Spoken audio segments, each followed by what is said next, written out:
Treating your need for healthcare news, we are NHE. News, views and insider truths from the heart of the healthcare sector. We are the NHE team. I'm Emily. I'm Matt. I'm Ilsa. And each episode we will connect you to the people behind the UK health sector, sharing insight and innovation.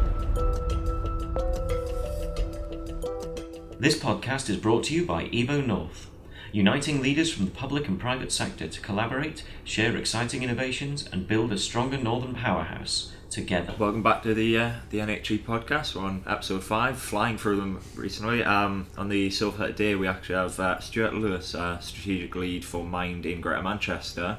So thanks so much for coming on the show. Thanks for inviting me, it's nice to be here. Right, and obviously in hosting, as my accent gives away, I'm here, but I'm joined by Emily on the sofa. Hello.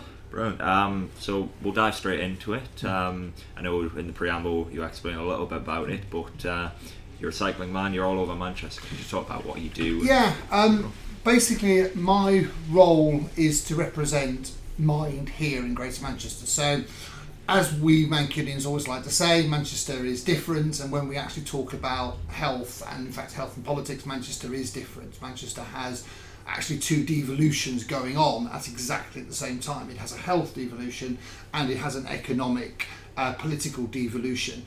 In terms of the health thing, that basically means that decisions around health spend and decisions around where the priorities are made here in Greater Manchester. And over the decades since the evolution of the NHS, there's been a lot of talk about a bedpan falls in Newcastle, and you can hear it in Whitehall. Actually, this is the first time that connection has been broken. Yeah. And actually you've got a independent, devolved health system. There are those who would say, well, you've just basically built a Department for Health in Greater Manchester, but actually what we've built is a system there.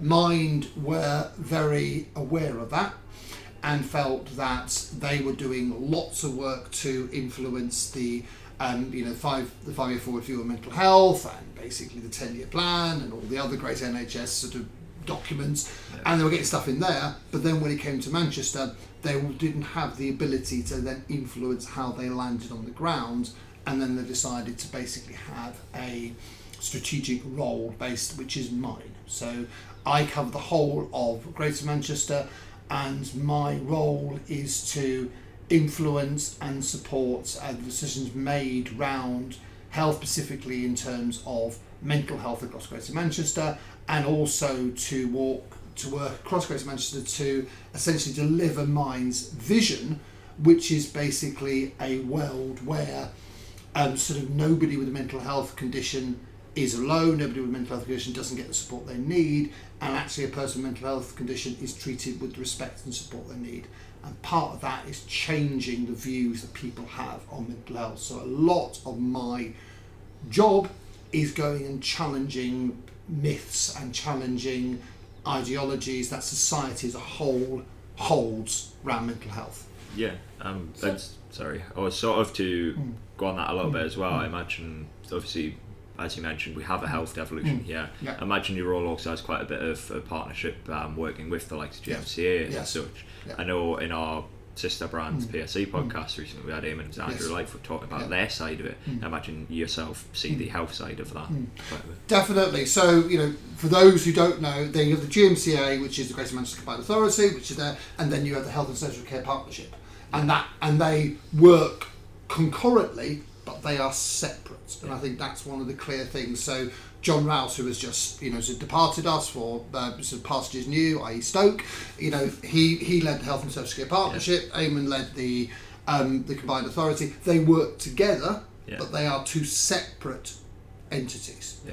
And the bit that I'm very involved in is looking at the work that the Health and Social Care Partnership are doing around. They have a mental health strategy, which I've been very involved in sort of working on. In fact, I was at a meeting yesterday looking at the refresh of it and involved in that. But also, for me, it's a wider thing about the way that they view mental health, the way that mental health is viewed by the health system, but also, most importantly, by the people within the health system.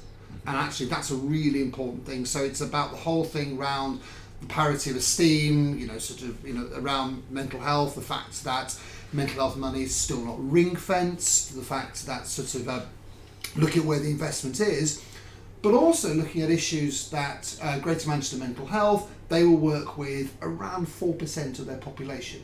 Yet we know from research that Mind has done that a quarter of people are experiencing some form of mental health condition. So it's about that 21%. And it's really changing also those very medical views of mental health. So one of the visions and one of the, I would say, sort of aims of Mind is that to try and move in that much more social view of mental health. So move mental health from a much more medical, clinical view to a much more social view. Brilliant. So NHS Scotland recently published a study on the well-being of teachers. They analysed several techniques and used to deal with stress in the workplace. Do you think workplace stress is somewhat disregarded as a mental health concern? It depends when you then start talking about the formal and the informal definitions of it. And also for me, it's about actually that term mental health. The biggest issue we have with mental health is we stick the word illness after it. We talk about mental health illness. Actually, we all have mental health in the same way we all have physical health. If we didn't have mental health, frankly, we would be dead, because basically that means our brain wouldn't be operating. So actually, we all have mental health. And in the same way, we all have physical health. So before, I'm a cycling man, and I physical health. There are days I feel, yay, I'm going to jump on my bike, I'm going to cycle to work, I'm brilliant, I'm feeling great. And there's days I get out of bed thinking, I feel dreadful. My arm aches, or I'm feeling a bit, I'm not great. The truth is, with mental health, you have the same sort of thing. Yeah, it's you up have and down. days, yeah, exactly. You have days where you feel that you can take on the world, and that you're Leonardo DiCaprio stood on the bow of the Titanic, and this is it. And there are days you feel like Leonardo DiCaprio hanging onto that piece of wood, wonder why Kate won't bloody let you on it, and sat there freezing to I love death. that analogy. And that's and that is normal, and that's the point of it. That is normal. So you talk about stress of teachers. Actually, workplace stress is normal. And by normalising that, a lot of Yes. people are identifying more with the idea of mental health. Definitely. But that's also led to the diagnosis of mental health going up. Yes. Do you think that it has actually gone up, or maybe people are just more aware of it People now? are more aware. So my personal view, people more aware. I think mental health is about 100 years behind physical health. Yeah. So 100 years ago, we started moving from you just being ill and basically then dead, or ill and better, to actually having different diseases. Oh, that's heart disease, that's this, that's that, that's that. And you suddenly started having this revolution. And it happened around the same time as the First World War and stuff, and more where people had actually had opportunities in medicine. Before, basically being able to go to a doctor was the reserve of the rich, and basically the wealthy and the landed and stuff. And actually, if you were a common or garden person like us, actually you got ill, and either you got better, then sort of naturally, we died. Never divided into categories. And then round about the start of the 20th century, we started understanding a lot of different things. Mental health is at the same space. So even like 20 years ago, you talked about depression, you talked about this, and it was actually a very, very massive, big sort of things. You got depressed, you got psychosis. Actually, we've now started understanding the nuances of it, and we've started understanding all the different parts of it. And what maybe before all that, he's just a bit strange. Actually now, so no, that's this, and that's that, and that's this. Yeah, and and it's that. not black and white as well. It's not black and white at all. We're talking, this is the thing with mental health, we're talking about an area as big as physical health. Yeah. So we wouldn't actually be talking with physical health in such great, sort of sweeping statements. Because physical health goes from the cold over there to terminal cancer on the other side.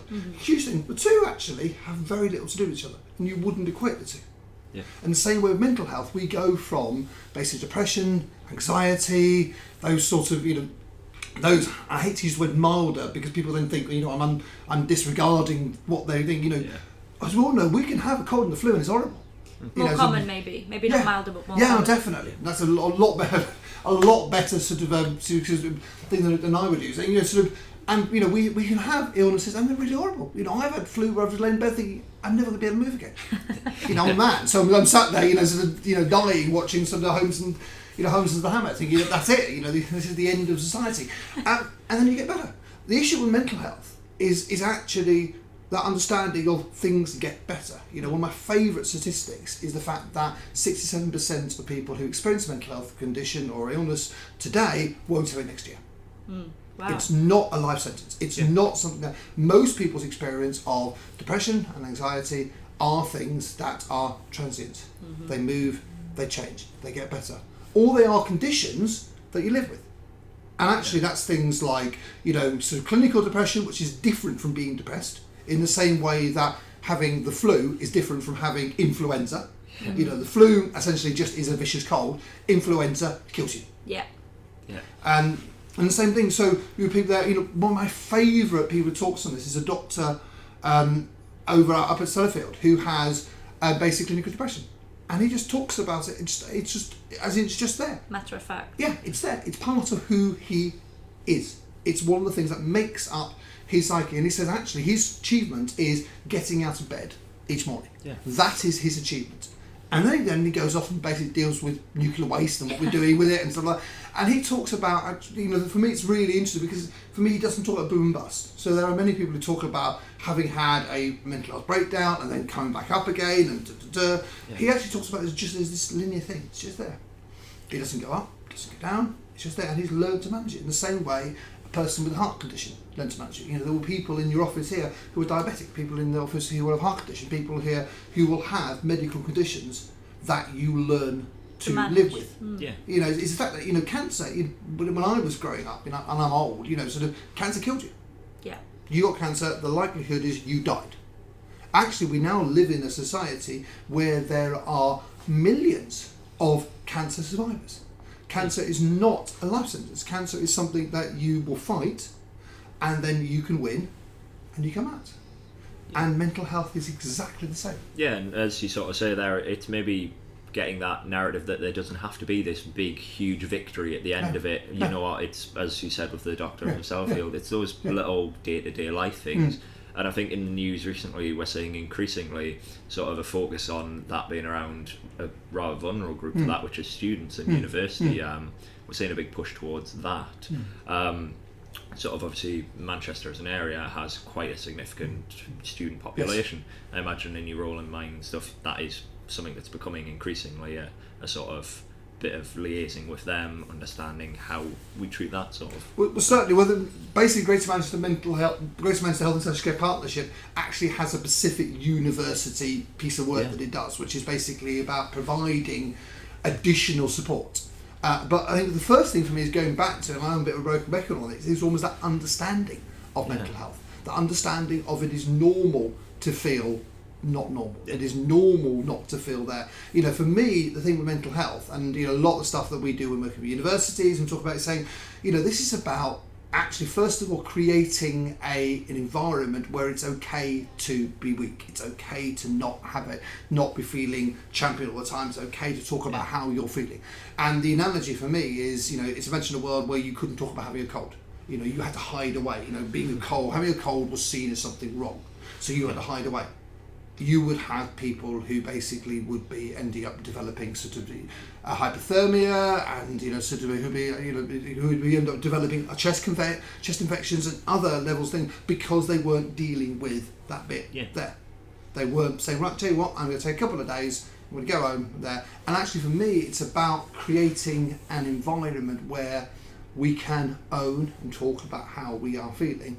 Once you do that, it starts to break out. So a lot of the conversations that we're having with universities and all other things is actually, this whole talking thing, but actually the most important thing there is also the listening.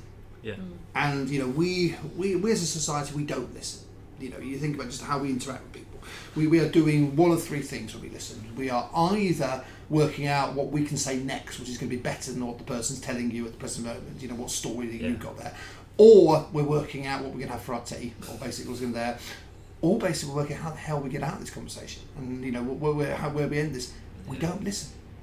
And I think the big thing for me in terms of the work that we do with universities and workplaces and the stress they're saying, you don't have to be qualified to listen to anybody. You don't actually have to have any level of qualification. You don't have to have any level of training. What you need to do is just listen.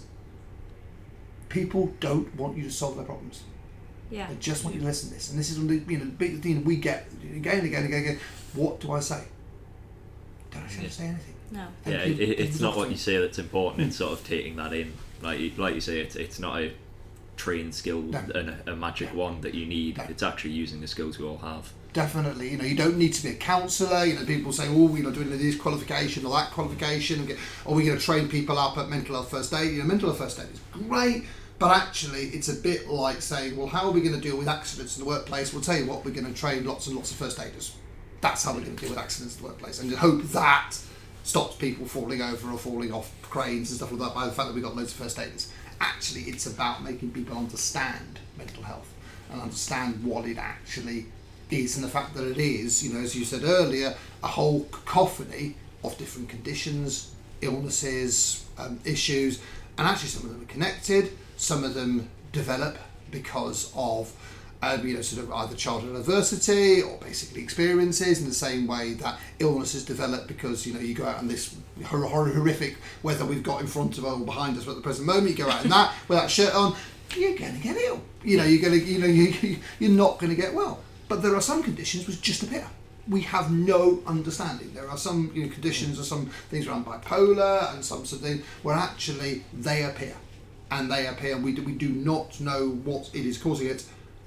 The impact that they have on people sometimes is differed because of differing social and economic issues. We know that young black men suffer more from psychosis, or at least when they receive a psychosis diagnosis, they struggle more to get the support that they need round it. We know around that. We know people in poor housing are more likely to develop mental health conditions, in the same way people in poor housing are more likely to develop physical health conditions. There are those sorts of things that we know, but there are also other conditions that just we have no understanding, in the same way that we don't know why someone suddenly develops some forms of cancer. We have no idea why some people suddenly develop heart conditions.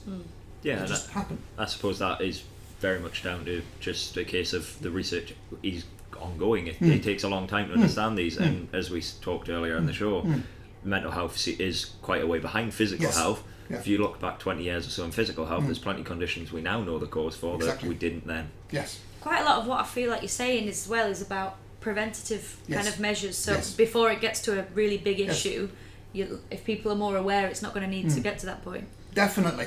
And I think there are those who will need hospitalisation. There will those who will need mental health trust. But as I said, mental health trust deal with about 4% of the population. Actually, in the same way that we know with plenty of physical, I know I keep using the thing, but actually we find it really useful because we understand physical. We've had it around for decades, for hundreds and hundreds of years. We actually understand physical health. There seems to be absolutely no shame around physical. No. If you break a leg, nobody's like, oh. Exactly. What we're men, we basically sort of we wear having illnesses on our thing, where I've got a tear here, I've got a scar here, and I've broken my leg 3 times, and I've basically I've got really ill. We're never we're right. We're either okay or we're really ill. We wear that like a basically sort of like a medal. Yeah. It always rings back to me to the sort of football analogy that you always have your tough tackling player who he plays on with injuries, but actually a player suddenly has mental health problems. It's like, they shouldn't take some time. Exactly, and that's a beautiful point. Beautiful point. Because actually, there are plenty of people. There will be, out there in Manchester. We're sat in a really nice sort of window here overlooking the beauty that is Grandma's there. There will be thousands and thousands of people out there in those offices we can see at the present moment who have mental health conditions, and that's not a bad thing. No. That's just normal. In the same way, there are thousands people out there who've got colds, who are battling cancer, who basically sort of have broken leg, who basically have heart conditions, who have diabetes, who have autism, who have learning who have learning impairments. And actually, that's the beauty of it, because one of the big things with mental health, it doesn't define who you are. It is one bit of who you are. And I think that the thing about football is a really, really beautiful thing of it. Actually, this is about understanding and owning it. It's also about knowing when to ask for help and when to basically carry on, and also knowing when you've asked for help, that isn't the end of it. It is about living with it. The people I know who live with conditions and live with mental health illnesses, they've learnt their ways of coping with it. So they've learnt their ways of dealing with it, and they've learnt actually how to manage it. They've learnt there were some days that they will not be 100%. There are some days they will be 75%. There's some days they will be 50%. but they've actually learnt what their coping mechanisms and the structures are, and that's what that whole thing we're talking about. Prevention thing for me isn't just about how you basically stop people getting mental health conditions in the first place. Prevention is about actually how you manage it, because actually if you do that, you are less likely for it to develop and become worse. You are less likely for it to become severe. You are less likely to develop into another form of condition, and that's exactly the same thing with physical health. And it's just about understanding that, and it's also about understanding even when you have a mental health condition, actually staying mentally well is a really good way of managing it. You know, we don't suddenly stop drinking vitamin C when we become ill. That's it, I'm ill now, don't need any more vitamin C. You know, we actually guzzle the blooming stuff. You know, I have plenty of people who have health conditions who manage those health conditions by staying active, by staying physically healthy. That's how they manage their conditions, and that's exactly the same truth with it. And that prevention thing, say, for me, runs through it. You know, the prevention thing, but it's also it's prevention and then balancing that with access. So it's making sure that we support people to manage their conditions, but we also ensure that when people need help, that access is there. Yeah, one thing that I find particularly interesting is the idea around social media and mental health, because there's kind of two sides of the coin with this, because a lot of people will attribute mental health issues with the pressures that come with social media and the rise of this, but then on the other side, it's also connecting people with you know, sharing stories and talking to other people in the same position. What would your take on that be? I think my take is very, very similar. And I think my take is we are still infants with social media. This is you know, we are living in the second great basic communication revolution. The first great communication revolution was the Gutenberg press, when that was created, you know, sort of 300-400 years ago. That was the first cultural revolution. This is some of the second cultural revolution. The fact that we can publish anything from anywhere, from basically a small device. And that is a revolution as big as the printing press. You know, I do music journalism. I'm not paid for it. I basically go and see gigs and I write about it. I could have never dreamt of that when I was basically 15 and reading Kerrang and all the magazines when I was a kid, and you know, watching all that. You know, the journalists with some of that was a forbidden thing to me. That was, I mean, suddenly now with the invention of this, I can go and see a gig, I can write down that, and I can send it out there, and thousands of people saying Peru and they will read it. And that's the thing, we're still understanding this. So my view on it is it's about how we use it, and it can be a force for good because it connects. I also think there is a generational thing on this there, you know, and I'm probably going to come across as deeply patronising, and I do apologise. I think there is a generational thing. My generation, so I'm 47, my generation still don't quite understand it. We're meddling with it, we're playing with it, you know, sort of we're connecting into it, but we still don't understand it. And I think a lot of those who point at it as, oh, it's bad and it's negative, actually aren't the ones in the middle of it. You know, my son is 22 and he has such a different relationship with it, and I think we can also balance that with, I think, mental health and the understanding of mental health. There is such a different view of that within the younger generation, within, you know, my son's generation, that, you know, sort of that millennial and, you know, generation. I think understand mental health a lot more.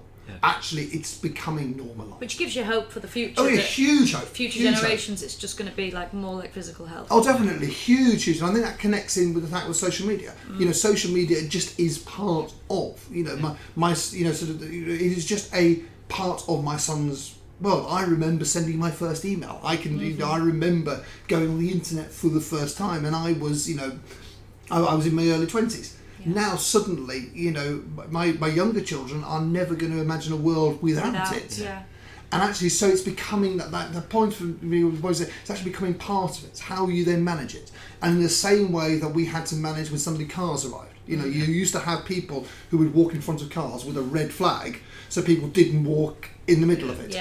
And then we learnt, and we now got in our psyche that basically you don't have someone say don't walk into the road. We know that we don't walk into the road. We know just absolutely it's because embedded. Exactly. And I think that thing with social media, how we deal with it, and how it affects our mental health, we will evolve. We will work out actually how we deal with it. At the present moment, I do think we're at the sharp end because we're still getting used to that. Suddenly, you know, suddenly we can sit there and we can get all the envy in the world, because whereas before we were just envious of the person we knew next door to us and envious of the person that we saw at school, we can now see everybody. Yeah. We got access to the entire world. And you tend to compare, don't you? Yeah. Exactly. It's But human nature. we've always tended to compare. We've always tended to compare. I compared at school, but I compared to what I had access to compare to. Mm-hmm. And what I had access to compare to, as I said, was the geezer living next door to me, or the person there. I didn't have access to everybody. Yeah. So it's been microphoned, it's been amplified on it, and we're still now working out how we deal with that, how we manifest that, how we process all of that. The generation thing's really interesting though, isn't it? Because we did some news recently about an Age UK campaign saying that the older generation seem to suffer in silence, if you will. They don't feel as easy to come out and tell people how they're feeling. Is that something that you've found? Oh, definitely. I think it's really interesting, because that generation who are in their 60s now, yeah, definitely. You would never talk about it. It was never issues that you would talk about, and it just stayed hidden. It's back to this idea that actually everything is, in one big lump. Mental health is just an amorphous thing. It isn't these different things. It isn't different there. We have a real issue around loneliness. Let's be frank about this. We are getting older. And we are also living alone more. There are more single person households now than anywhere else. So loneliness and isolation there. But actually, you got a generation where you didn't ask for help. Or I don't want to be a problem. A combination of them two. Exactly. Things. I don't want to be a burden. Yet we have a younger generation which actually knows his rights, and that's not meant in any way as patronising, but knows his rights and knows what he can ask for, and actually has been brought up to basically fight for his things. It's been brought up to expect things. It's been brought up to expect the government to do things for it. The generation who are aging at the present moment are a generation who, well, no, you have to sort yourself out. So it's not state, and so it's a really interesting dichotomy on it, and also that openness. A generation now where actually you can talk about things, you can talk about how you feel, you can talk about your weaknesses. I hate this whole snowflake, rubbish and stuff, but actually I think there's a beauty in talking about what upsets you. Yeah, and showing your vulnerability. Exactly, it's about owning that, and that's the only way that actually you can understand how you operate. You can understand that, and then it's about then learning yourself how you manage yourself in the world with that. Yeah. So it's not about that suffering in silence. It's actually saying, I know that upsets me, so I'm going to stay away from it. And that's okay. Yeah, it's upset. There's nothing wrong with it. There's nothing wrong with being upset with something. We are human. We are this mass of emotions. Massive things going around in our brain. And this goes back to that whole, mental health. Mental health is just this amorphous thing up here, and it will go up, it will go down, and just owning that. Yeah, and I suppose as we sort of get this generational shift, this culture shift almost towards being accepted and normalising all of mental health, I suppose then the only other concern that comes across is then actually, are we set up with the facilities and the mental health services to do this? And I suppose then it becomes this sort of onus on the government to respond to this and go, hang on, we're dealing with the cultural aspect of the change, which is perhaps the hardest. Now we need to back that side, and I imagine that filters quite heavily into Mind's role. Well, definitely. Well, that's back to that point of access. As we talked to before, this is about making sure the services are there. And the issue the bottom line of it, we haven't got enough people. The number of psychiatrists, the number of mental health nurses, the number of people trained specifically in dealers is not going up. It is mainlining. In fact, it is in some places falling. That is our biggest issue. We can be, we can actually be ambitious about more services and more this and more that, and that's brilliant. If we don't have the workforce, and that's the issue on it, is actually we need more people to be trained to do this, because actually this has become more of an issue. And if we want to basically start ring fencing more money for mental health, we want to start increasing the amount of people who are accessing services, and we want to move, because mental health spend is around 26% of NHS spend at the present moment, between 26 and 23. People will argue over it. I'm sure you'll get messages after saying, no, it's 22.68. It varies, but it's around that 26 to 23%. And if we want to increase that, and exactly the same, we will probably need to increase the deal there. We're going to need more people to do it. That is we want to talk about mental health crisis. That is the crisis. Is actually where is there. So my big plea to people is go and train psychiatrists, go and train as a mental health nurse, go and train as mental health specialists. That's where the jobs are. That's where that's where the need is. That's where we are falling. That's why basically there are CAMS waiting lists. That's why there are waiting lists for IAPS, all of those things, because there isn't enough specialists for people to see. And it's not something where you can send somebody on a half-a-day course and go, there you go, there's your badge, well done, you're now a trained psychologist, go and enjoy yourself, mate. It is a long-term training thing. It is a commitment, and we need people with certain aptitudes, and they'll through that in the same way the doctors. So this is why, not getting political, this is why we've had immigration, this is why we've had, because we haven't got enough doctors as such in this country. Because it takes 7 years to train you as a doctor. It takes people who've got, really good grades of doing this, and there's just simply not enough people with those grades. And as well, training to be a doctor or being a doctor is probably seen as a bit more attractive than being a mental health nurse or professional or anything like that, and that's probably something that needs to change as well. Oh, definitely. And there's a lot of things about how do we increase the amount of people going into psychology, how do we increase that, and also there's a lot of work that Mind is doing, and I'm doing here in Greater Manchester, but Mind is doing about how we also look at how we can move people across from working in the voluntary sector, regular mental health. There is a load of work going around that we at Mind do, but also there are thousands of other organisations, even just here in Greater Manchester, doing really good work. Thousands of people who are doing really brilliant work. How do we then support people to maybe move over and become trained? Where are those additional trainings? So there's a lot of talk in there, but that's the bottom line of it. We need more people trained. That's the only way. That's where the investment needs to happen. Is in workforce. Increasing that workforce. That's the only way that we are going to deal with this. More services are great and wonderful, but actually you're just going to end up with empty rooms. No matter how many nice fancy buildings you build, if you don't have the people to train it, you're not going to have the issues, the sort of treatment and the access. Definitely. And I think sort of as we've come to sort of through all of that, I think that's probably the strongest message we could ever end on, that we've got this access, we've got this change, this is now what we need to do. Yes. So I think from myself as Matt, and obviously I'm sure Emily the same, we really appreciate you taking the time to come in for this. It's been fascinating to hear. You can hear the passion in your voice for it, and I'm sure our listeners will really sort of pick up on this and respond so well to it.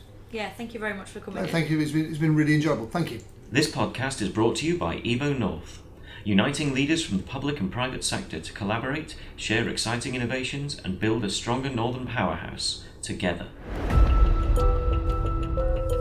Join the chat on social media using the hashtag WeAreNHE, or send us an email via the link on our website. If you enjoyed today's podcast and discussion, don't forget to subscribe or give us a rating on whatever streaming service you're using. Thanks for listening. See you next time.